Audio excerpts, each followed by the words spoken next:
I'm going to show how to create this fabric effect using Affinity Photo's Procedural Texture Filter.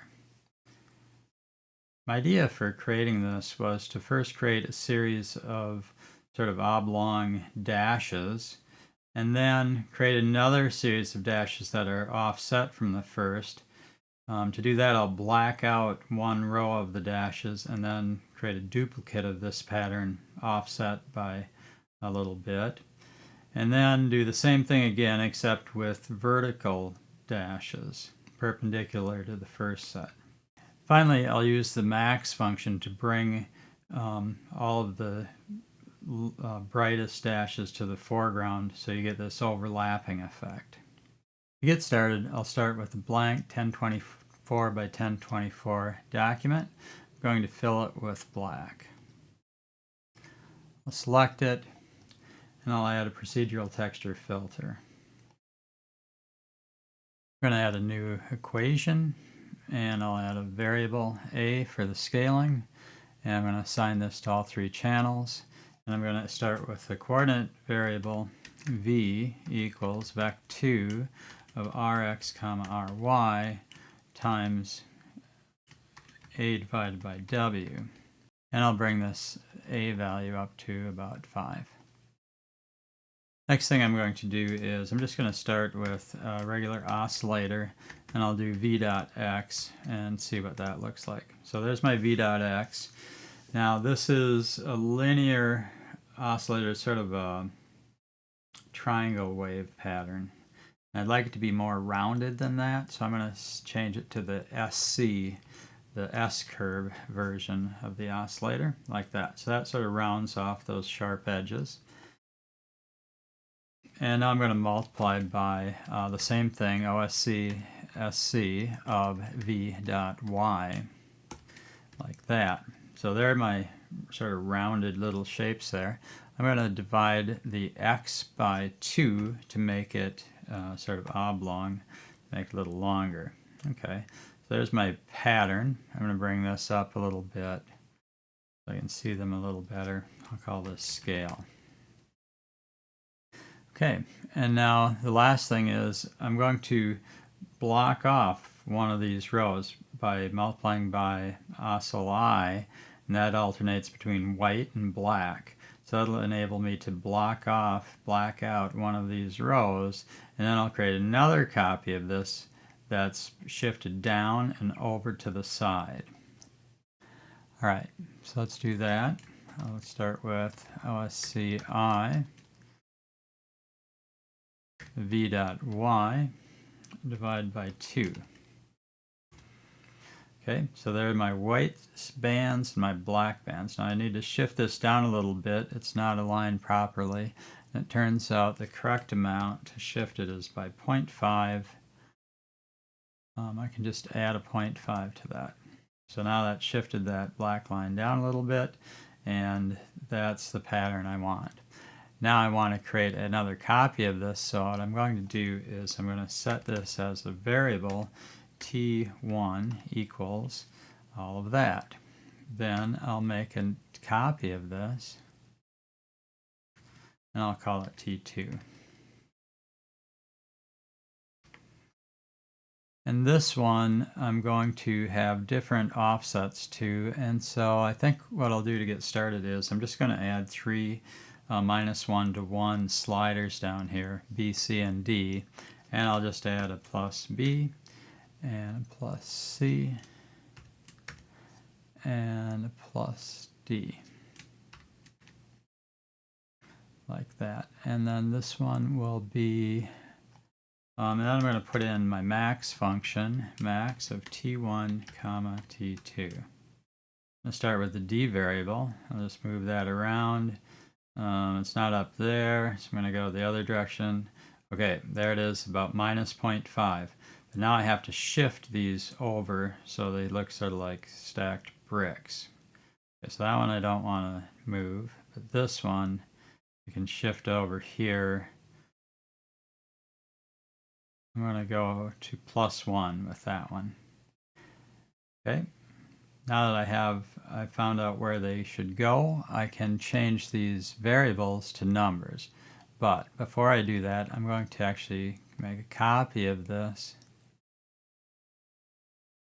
and paste it in right here. And that one I'm going to call T3.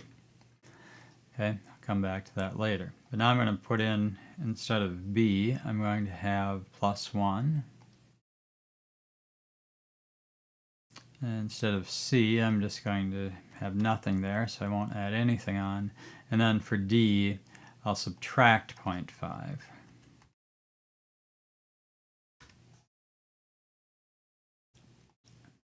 All right, so that's the first part. Now you have to do the vertical dashes. So I need to change these from horizontal to vertical. So the first thing I have to do is to take that out, and then I'll divide by 2 over here.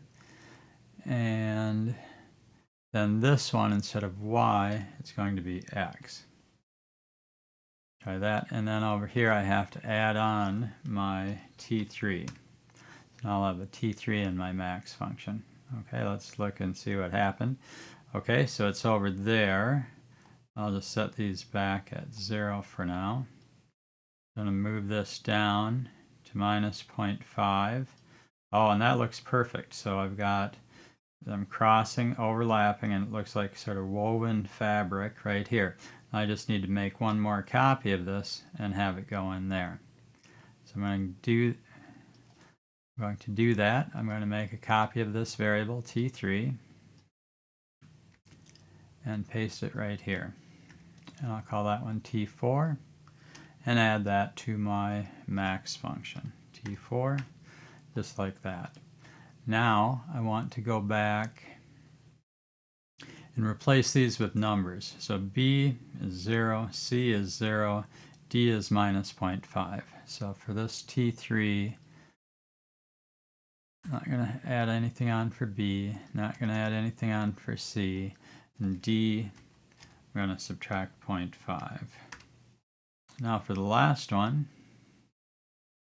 I'm going to move this around a little bit. I need to try this one. Oh, that looks good. Yes, this one goes up to 1. This one is at 0.5. So that looks perfect. Now I've got the full pattern filled in. And so I'm just going to change these now that I figure out what they are. B is 0, C is 1, and D is 0.5. Right, I don't need these anymore, so I'm going to delete them. So that's the full pattern. Now when I started using this, I found that often I would need to adjust the intensity of it. So just to make it a little more easy to use, I'm going to multiply by a variable called I, and that'll just be a 0 to 1 slider, and I'll just call that intensity. So in case I want to bring down this effect, I just use a slider to sort of fade it out. Sometimes I've added an offset to these, but for this one I'm just going to put it on this fader like that. All right, to show how to use this, I'll just add another layer on here. I'm going to drag it down here below that, and then I'll just color it in with a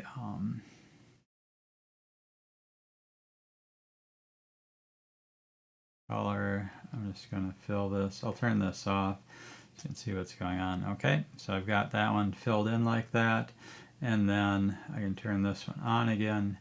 And you can set it to a variety of different modes. I'm just going to use the hard light mode, and then bring this down so it's not quite so intense. Or you could use either the soft light mode or the overlay.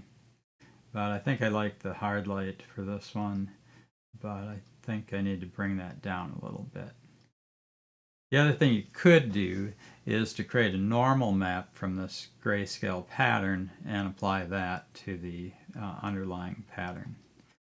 Also, since this is supposed to be a fabric texture, probably need to bring this up quite a bit. I'll just try 100, and so I probably want to bring it up to something like that. I'll just show an example with some text. So if I wanted to add some text to this, I'll just add a fabric text box like that, and I'll just bring this down underneath here.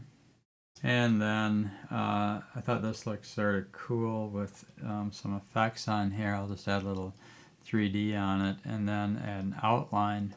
And I found this one, which is the contour outline. And I thought that looked pretty cool. So, especially with this particular effect. It adds sort of this contour around the edge of that. Like that. And just adds a little bit to make it look more like a chunk of fabric. Maybe bring this up a little bit more. Maybe try 200 like that. Bring this down maybe a little bit more so it's a little more subtle. Okay, so that's the whole effect. Let me know if you have any comments or questions, and thanks for watching.